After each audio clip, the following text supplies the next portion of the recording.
small business person with a business with 15 employees in Somersworth. And I'm a person with a disability who has raising children with multiple disabilities. I don't see any disability issues or platform on your website, or you haven't filled out the candidate questionnaires. And Donald Trump has some very definite views on people with disabilities, referring to people who are stupid as people who are failures, who are incompetent. So, and we just saw recently that he removed veterans with disabilities from his property. So I wanted to know what you think about Donald Trump and people with disabilities, and specifically, what are your plans to enable people with disabilities in this country and in this state to have a better future? Well, first of all, obviously, I think you're referring to a statement Donald made at one of his campaign rallies where he mocked the reporter. I think we all, obviously, not just disagree with it, but find it distasteful. I think he's been called up for that repeatedly. And I think people see for what it is. Interesting story. I don't mention this often, but it's the truth. The two men who were most influential in my life growing up were my father and my grandfather. They both happened to be disabled. My grandfather had polio when he was a young child, and so he basically lost the use of his leg. He walked with a cane his whole life, and it was compounded years later by a bus ran over the same leg, making it even worse for him. So, and I only mention that because he raised 7 girls in a developing country, Cuba, with that disability.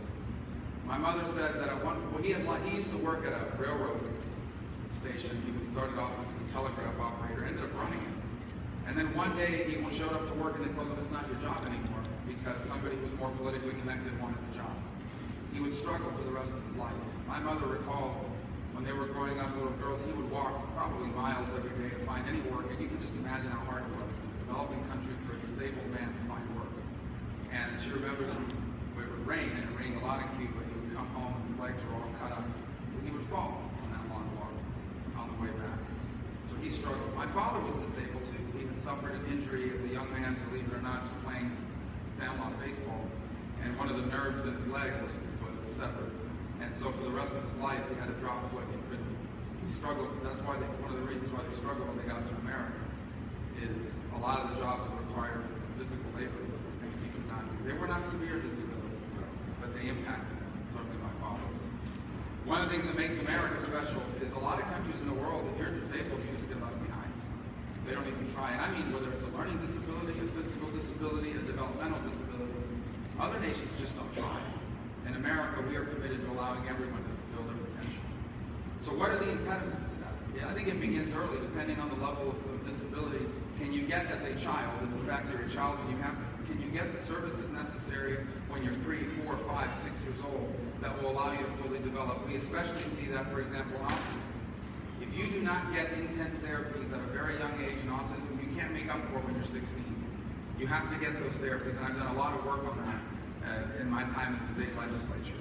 And I'm committed to continuing not just to do work on ensuring people get those services, but more basic research dollars to ensure we make advances, not just on detection, but perhaps on more innovative ways to treat it. The second thing I'm very concerned about is the Disability Fund. Our current Disability Fund is in place to help people who cannot help themselves, and it is bankrupt. Our Disability Fund under Social Security was bankrupt. It had to be bailed out this year or refunded. And one of the reasons why is because there is a growing amount of abuse occurring in the Disability Fund. Today, it is easier to get on than it is to get off.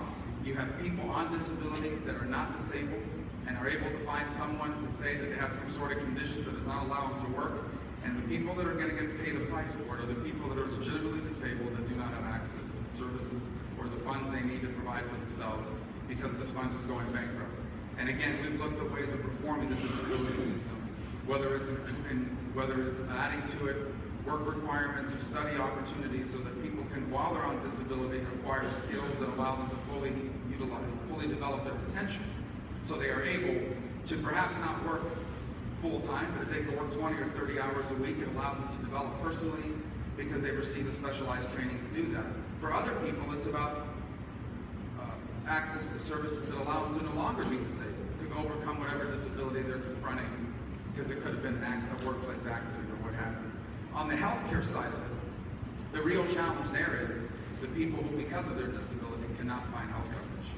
In essence, an insurance company in the private market will not insure you because you have a series of chronic and pre-existing conditions that they will not cover.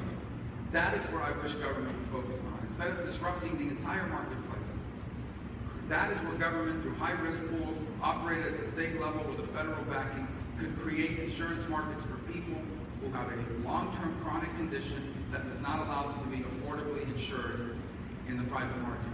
Everyone else should have access to their own healthcare dollars, whether it's a refundable tax credit, healthcare money from your employer, or your employer provides the health insurance that allows you to buy health insurance from any company in America across state lines that will sell it to you. If you are unable to access that market because of a pre-existing condition or a long-term disability that makes you uninsurable, then you should have access to the high-risk pool that in an affordable way provides that coverage for people that are otherwise not insurable in the broader marketplace.